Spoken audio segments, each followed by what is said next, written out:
Первым перед публикой выступает писатель Шевкет Кешвединов. Он презентует книгу «Любовь, ненависть, деньги» и новый сборник «Очень избранные сочинения». Рассказывает, любовь к литературе и письму появилась еще со школьной скамьи. Оформить их под одну обложку, сделать это как единое художественное произведение. С романом у меня получилось в 2013 году, а со сборником в 2017 году.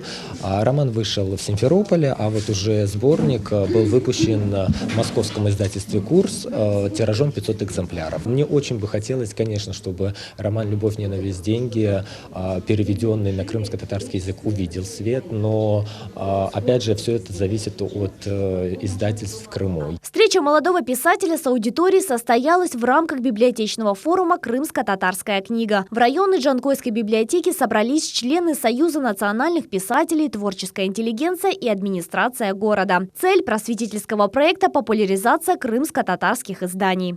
Это наш фольклор, это наша история. И вот эти книги когда мы выезжаем вот таким вот десантом, это педагоги, это просветители, это молодые художники, это молодые поэты, молодые таланты. Мы стараемся разносторонне осветить всю нашу культуру посредством, конечно, книги. В первую очередь это стоит книга. Проект стартовал еще в 2018 году. Джанкой стал 8-й площадкой форума. Организаторы уже посетили Феодосию, Саки, Черноморский район и многие другие города Крыма. В коллекции районной Джанкойской библиотеки более 500 тысяч книг. Среди них крымско-татарских более 7 тысяч экземпляров. Это учебные пособия, словари, научная, художественная и просветительская литература. Основные фонды источников библиотек имени Гаспринского, Франко и пожертвования частных лиц.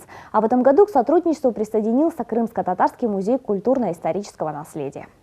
Сегодня в Джанкойском районе 64 библиотеки. В них работает 75 сотрудников, среди которых 11 крымские татары. По словам исполняющего обязанности директора Ольги Дяченко, библиотечные форумы – отличный опыт обменом информацией и книгами. Библиотечные форумы – это общение, получение информации.